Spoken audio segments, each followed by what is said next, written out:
Dubartiin isin ilaalaa jirtan kun abbaa manaa tokko qabdi. Isheenis teessee bilbila abbaa manaa ishee yaalaa jirti. Haa ta'u malee garuu bilbilli abbaa manaa isheef bahaan jiru. Dubartiin kun gaa'ila ishee keessatti baay'ee amanamtuu fi mana ishee akkamitti akka bushattu kan beektu dubartii ogeettiidha. Abbaa manaa ishee kun gaa'ila isaa keessatti isheef amanamaa miti. Isheenis waa'ee isaaf baay'ee dhiphatti. Kunoo dhufee jira. Bilbila ilaalaa ol seene. Maaloo ilaallachaa deemi. Kottu nagaa na gaafadhu jetteen. Innis dhiifamu jedhee itti siiqee nagaa gaafate. Ati garuu yooma bilbila kanarraa ol jettee deemtaa laata? Yooma waa'ee mana kee yaaddaa laata? Jetteen. Innis dhiifama bareedduu ko jedhee itti hiiqee ishee kolfisiisuu yaale. Isheenis deebistee tole rakkoon qabu. Nyaata nyaattettaa? Nyaata hojjedheen si eegaa jira jetteen. Inni garuu deebisee ani nyaadheen dhufe quufeera jedheen. Tole erga akkas ta'e an deemeen nyaadha. Ani immoo siin eeggitiif jecha haga yoonaan nyaatiin hin jira jettee ol dabarte. Egaa abbaa manaa fi haadha manaa kana gidduutti maaltu ta'uuf jira laata? Wal amantummaan gidduu isaaniitti manca'ee jira. Akkuma haadhi manaa isaa ol darbiteen innis ija ishee ilaallate heloo bareedduu koo jedhee gara dubartii biraatti bilbiluu eegale. Takka bibirrachaa ol jechaa gadi jechaa nagaa gaafachuu sin jaalladha jechuu ittuma fufee jira. Dubartiin bilbilteefi kunis maalidha bareedaa ko waan hin dhagahaa jiru kun sirriidha. Haadha manaa qabaa siin jedhu namoonni tokko tokko jetteen. Inni garuu deebisee lakki bareedduu ko maqaa na gurraachessu namni namaan ciisu ansi malee haadha manaa miti dubartii biraallee ilaalee hin beeku oduu namaa hin dhagayyoo na jaallatta ta'e jedhee dubartii itti bilbilte kana falmuu ni eegale. Bareedduu koo ani sin jaalladha sifan amanamaa yoomillee si malee hin jiraadhu jedhee ishee amansiisuuf otoo isaan wal falmanii haadhi manaa isaa deebitee dhufte. Innis miira naasuutiin heloo jechaa bilbila irratti cufee jilbasaa irratti qabate. Isheenis dhuftee bira teessee maalidhaa maal gochaa jirtaa jetteen.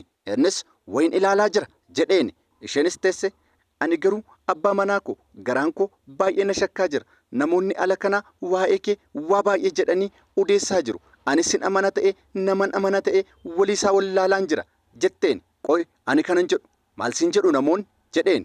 Isheenis deebiste abbaa manaan kee bakkeetii dubartii biraa faana akka tokko ta'aa siif amanamaa miti dubartoota biraa faana jiraataa jira naan jedhu jetteen. Innis deebise lakki haadha manaa ko gonkuma waan akkasii hin fudhatiin mormi'ati. Gaafa isaan abbaa manaan kee akkasidha jedhan lakki inni akkas hin godhu lakki inni nama gaariidha jedhii mormi. Ani immoo tasallee yoon siin dhala nama biraa qabaadhe jedhee kakaa waaqaa fi lafaan isheetti kakate. Sana booddee tole rakkoon qabu ani garuu walisaa wal ilaalaan jira rabbumti qofaan haa beeku jetteen. Sana gidduuttis riimootii fuudhuuf gaafa isheen harka hiixattu ittutaalee bilbila isaa lafaa kaase.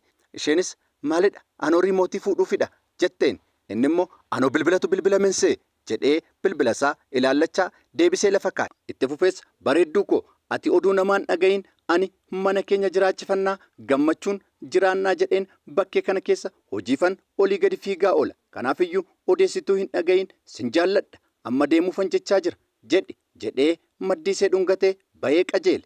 Gaafa dhungatu silaa nama gaariif amanamaa fakkaata. Egaa dubbiin kun garamitti deemaa jira laata? Inni afaan damma godhee gooyyomsuusaa ittuma fufee jira. Isheen garuu shakkiin ishee itti dabalaa deemaa jira. Hanga dhumaatti nu faana tura. Kunoo abbaa manaan ishii hojiifan olii gadi fiigaa oolaa jedhe manaa bahee lafa hojii otoo hin taane hiriyyaa isaa bira jira. Hiriyyaan isaa kunis dubartii fi dhugaatii irratti kan wal baranidha. Bira taa'es waa'ee dubartii kaleessa faana turee fi waa'ee dubartii boritti beellamatee jiru ittaasaa jira. Yeroo hundumaa haasaan jara kana lamaanii waa'ee dubartii qofa irratti kan xiyyeeffatu tureem. Itti fufees bilbila dubartii biraa hiriyyaa isaarraa fudhatee bakka gara manaa galeen bilbilaa fi ka'emma deemne dhugaatii keenya dhugna jedhanii mana dhugaatiitti wal fudhatanii qajeelan. Egaa salphinnii fi hojiin namicha kanaa garamitti isa oofaa jira laata? Amma mana isaa jira. Haadhi manaasaa manaa baatee jirti. Innis eessa dhaqxe laata jedhee hawwii jechaa haadha manaasaa waamaa jira. Isheen garuu owwaachaan jirtu. Ol darbees asii achee ilaalee hawwii jedhee ammas waame. Ammas sagalee ishee gaafa dhabu baga deemteyyuu jedhee taa'ee gara nama tokkotti bilbile. Heloo silkiin tala bareedduu kaleessaa mee miseejjiitiin naa ergi jedhee cufate. Daqiiqaa muraasa booda kunoo bilbilli miseejjiitiin ergameefii jira. Innis gara bilbila miseejjiitiin ergameefitti bilbilee ol ka'ee ilaallachaa haadhi manaasaa akka isatti hin dhufnes of eeggachaa bilbiluu jalqabe. Bareedduu koo sin jaalladhaa jaalalli sirraana qabee jiraa ani dargaggeessadhaa jedhee waan gara garaatiin ishee amansiisuu jalqabe. amma jaalala guddaa keessa seenee jira. Haadha manaasaa garuu ilaallachuu hin daganne. Jechoota babbareedoo fi jechoota mimmiidhagoo jaalala mul'isaniin kuulee miira keessa galee itti haasa'uu jalqabe. Amma haadha manaasaa ilaallachuu waan dagate wayiiyyuu fakkaataa jira. Takka ni taa'a, takka ni ka'aa, takka ni gangalataa. Akkaataa inni itti dubartii kanatti haasa'aa jiruyyuu waliin isaa hin beekamu. Ani jaalala argeen beeku si qofaarrattan jaalala argaa jira. Yeroo jalqabaa kooti ishee dhumaa koos naa taataa jedhees waan garagaraan kukkuuluma itti fufe. Amma haadha manaa isaas ilaallachuu dagateera. Kunoo haati manaa isaa karaa duubarraanii otoo inni hin beekin itti dhuftee isa dhaggeeffataa jirti. Inni garuu of dagatee jira. Harreen isa alaagtu malee isa dhuuftuun dhageessuu jechuun isa akkasiiti. Egaa salphina amma isatti dhufaa jiru kanaafoo maal falata laata? Ijaaf ijatti haadhi manaa isaa gaafanne lafarra gangalatee sin jaalladhaa si malee hin qabu siifan wareegamaa jedhee gaafanne lafarra gangalatee ol ka'ee gadi ka'u haadhi manaa isaa dhokattee ilaalaa ni jirti. Haga ammaatti waan gurraan dhagahaa jirtu waan namarraa dhagahaa turte amanaan turre. Amma garuu ija isheetiin argitee jirti. Kana booda'oo akkam jedhee ishee haala laata moo ni amana laata? Kun salphina guddaadha. Bilbila cufatees taa'ee wayyoo daallinsi asii fi achi socho'a jedhee waa'ee dubartii kana ofitti odeessuu jalqabe. Haadhi manaasaa isa dhaggeeffataa jirti. Daqiiqaa muraasa booda haadhi manaa koo silayyuu hin jirtoo jedhee beellama dubara biraa qabatee bahee qajeele. Haadhi manaasaa garuu isa dhageessee jirti. Akkuma inni baheen isheenis gara saaloniitti achi asee baatee mana keessa naannoftee waan qabdee waan gadhiistu wallaalte. Wayyoo inni gurraan dhagahaa ture ijaanan arge kaa haga ammaatti amanumoo amanuu dhiisu jedhee cinqatii guddaa keessaa fi dhiphina hamaa keessa galeen ture. Amma maal naaf wayya? Maalan taa'a? Maalan ka'a? Jettee mana keessa asii achi naannoftee ofitti odeessiti. Falli koo maalii? Nan heerume moo nan fannifame jettees gaabbiidhaan of nyaataa jirti. Isanni kana godhu caalaa immoo isanni guyyaa guutuu yeroo hundumaa afaan mi'eeffatee ishee sobaa ture immoo akka isheen dubbii isaa hunduma hin amanne ishee taasisee jira. Maal gochuun qaba jettees fala tokko lafa keewwatte. Mee haa dhufu gaafanne dhufu Waaqayyoon ni kadhanna jedhee gocha isaa kana hunduma kadhannaa fakkeessee itti himuun qaba jettee murteessitees isa eeguu jalqabde. Innis saa'itoota hedduu booddee gara mana isaatti deebi'ee dhufe. Egaa erganni gara manaa seenee booda nagaa gaafatteen waliin dubbiin isaanis kunoo kana fakkaata ture. Maal dhar'oo toonuma teessa? Kadhachuu fedheeni Waaqayyo. Sumaan eegee moortiin kadhannaa deemtaa. Kadhannaa maali? Suura kadhannaa na kee deddeebi'a. Maali kadhannaa an dur kadhannee hin beekne irra maal kadhanna? Durummaa qofaan sii kadhadhaaf har'a garuu suma hojii kadhachuu barbaada. Dhiise dhugaa dhiise lakkiin barbaachisu kadhannaa. Yaaddee nati. Ameen jechuudha kan akka odii kennu. Junuunfadhu. Junuunfadhu.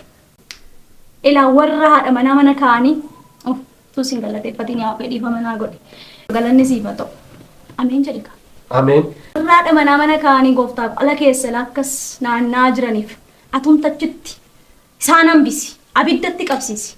Ameen jedhama. Ameen jedhama. Ameen. Ilaa ani nana baara gooftaa koo. Warra haadha manaa babbareeddu mana kaanii ammas bareeddu biraa barbaacha deemaniif.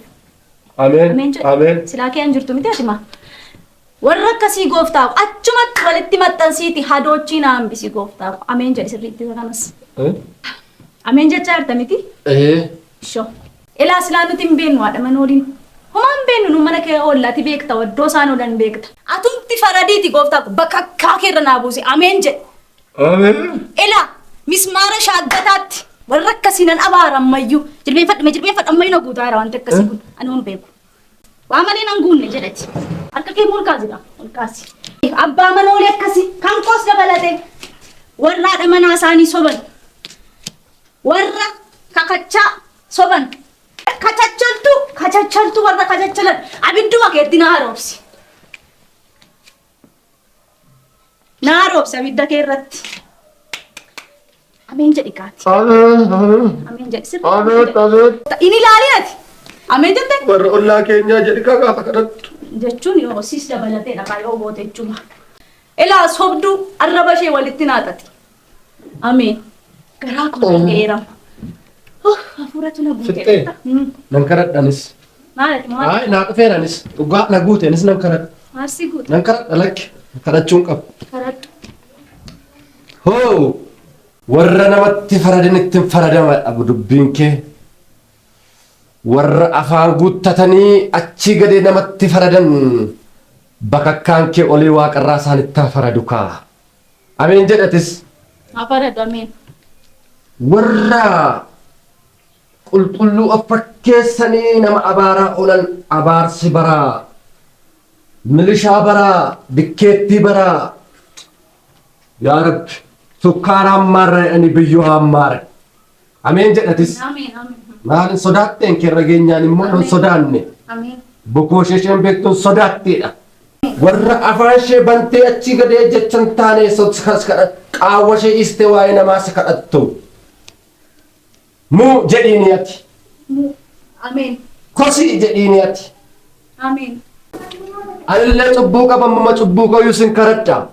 Warra utubaan otoo ija isaanii keessa jiruu huuba ija namaa keessaa barbaadan utubaa baraa. Muka ibsaa. Isa magaalaa Finfinnee keessa diriiree ija isaanii keessatti walitti naa'u hordi ati. Ameen. Ameen. Ameen jedha lankee ameen jechaan oole. Ameen. Ameen jedhiniit ittiin ana. Ameen.